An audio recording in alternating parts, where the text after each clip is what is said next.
자, 오늘은 작업 시작하기 전에 라피아 실로 뜨실 경우 어떻게 하면 편물을 예쁘고 깔끔하게 뜰 수 있는지 두 가지 팁 드리고 가도록 하겠습니다. 자, 첫 번째는 스팀기를 사용한답니다.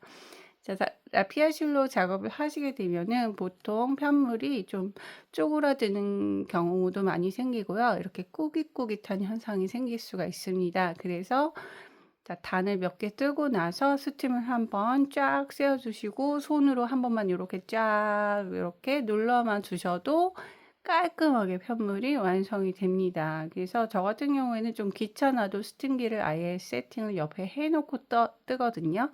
그래서 한 몇 단 뜨고 나서 스팀 한번 쫙 쐬서 잡아 주고 또 몇 단 뜨고 나서 스팀 한번 쫙 해서 또 손으로만 요렇게 잡아 주시면 돼요. 이렇게 잡아 주고 그리고 그렇게 반복하면서 편물을 다 완성을 했습니다. 좀 귀찮아도 그런 식으로 하시게 되면은 아주 깔끔하게 또 내가 원하는 방향대로 모양을 잡아가면서 완성을 하실 수가 있겠습니다.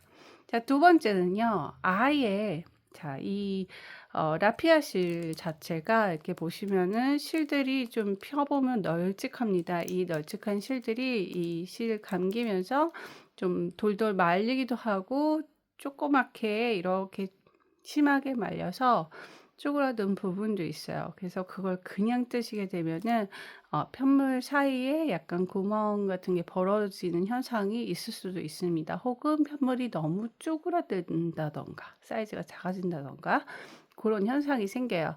그래서 여러분들이 편물을 좀 균일하게 뜨면서도 좀 매듭이 통통하게 나오게 하고 싶으시면요. 아예 시작하실 때 미리 실을 안에서 꺼내시든 밖에서 꺼내시든 상관없어요. 쭉 풀어 가시면서 스팀기로 전체 다 쭉 실을 다 세워 주세요. 그래서 라피아 실은 전체 다 풀어 놓으셔도 실이 그렇게 심하게 엉키지 않습니다. 그래서 살살살살 이렇게 하면은 엉킨 부분도 잘 풀리기 때문에 쭉 풀어서 스팀을 전체적으로 한번 쫙 세워 주시고 5분 내에 다 말라요. 굉장히 빨리 마르거든요. 그래서 스팀을 전체 다 세워 주시면 이제 여기 접혔던 부분들이 확 이렇게 펴지면서 풍성하게 실이 늘어납니다. 이렇게 펴져요. 쭈그러진 부분도 펴지고 좀 겹쳐 있던 부분도 좀 펴집니다. 그래서 전체 세워 주시고 잠깐 한 1-2 분만 말려 주셔도 바로 작업을 시작하실 수가 있어요. 고렇게 편물을 뜨면서 스팀을 해 준다. 요렇게만 하셔도 솔직히 상관은 없어요. 그렇게도 하셔도 예쁘게 나오고요. '난 더 완벽하게 하고 싶어요.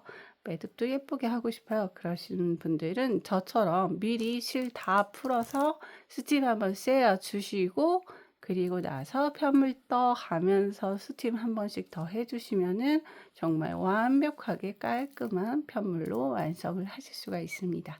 자, 요렇게 팁 드리고 가도록 하겠습니다.